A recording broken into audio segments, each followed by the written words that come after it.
Hello, my name is Aiden Topping, and I'll be discussing why having a healthy diet is the right choice.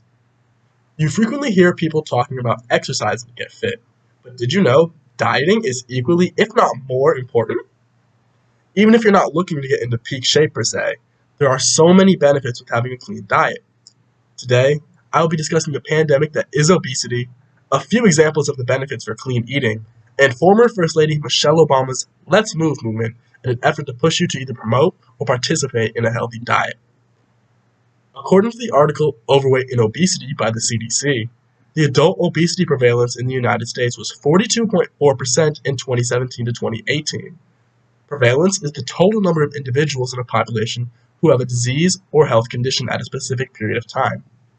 Childhood obesity is just as serious an issue. In those same years, prevalence for childhood obesity was 19.3% and affected approximately 14 million people from the ages of 2 to 19. While that was 5 years ago, obesity has always been steadily trending upwards. Obesity is such an important issue to address, seeing as it comes with serious consequences. For example, those with obesity have an increased risk of high blood pressure and high cholesterol, both of which can lead to heart disease, type 2 diabetes, breathing problems, joint problems like osteoarthritis, gallstones, and gallbladder disease. Adults who suffer with obesity also have a higher risk for strokes along with multiple types of cancer. Obesity can be caused by excess eating patterns, so now that you know the dangers of obesity, having a clean diet doesn't sound as bad as the alternative. Moving on to a more positive note now, the benefits of healthy eating encompass a whole bunch of factors. Not only are there physical benefits, but there are economical ones as well. In an academic journal entitled Economic Costs and Benefits of Healthy Eating, written by Inekwe and Ruskovsky, it is mentioned that by providing America an optimal diet, it would lower risk factors previously mentioned. Not only do healthy diets reduce morbidity and mortality rates, they're also good for the economy. Inekwe and Ruskovsky say that switching to a healthier diet nationwide would save the country $70.9 billion in medical fees, along with lowering the value of premature deaths with CHD, cancer, strokes, and diabetes. In 2012, all of those diet-related issues cost the U.S. $114.5 billion, yes, billion dollars. Personally, I like to eat healthy simply because I feel an overall improvement of wellness. For example, I try to eat 4 to 5 servings of fruit per day. A lot of fruit contain the nutrient vitamin C. So not only is it something to enjoy eating, but it strengthens our immune system as well. Speaking of food groups, in 2010, former First Lady Michelle Obama launched the Let's Move, which was essentially a task force in childhood obesity. They ensured access to healthy, affordable foods in schools and communities.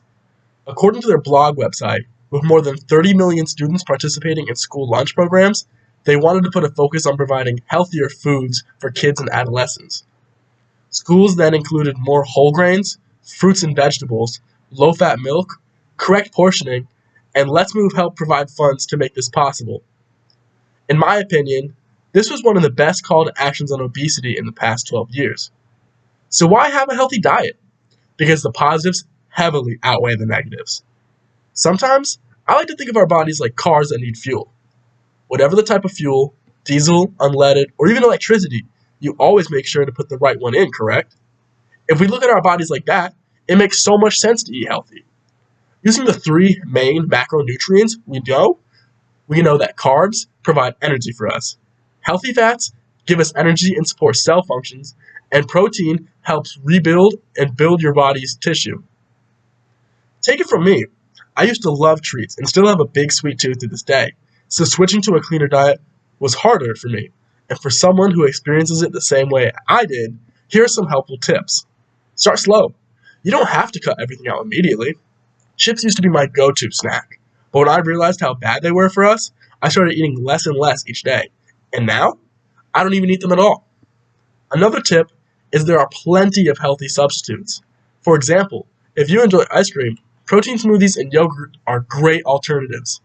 So the next time you see that Twinkie, take a moment to think to yourself and move on to something more nutritious.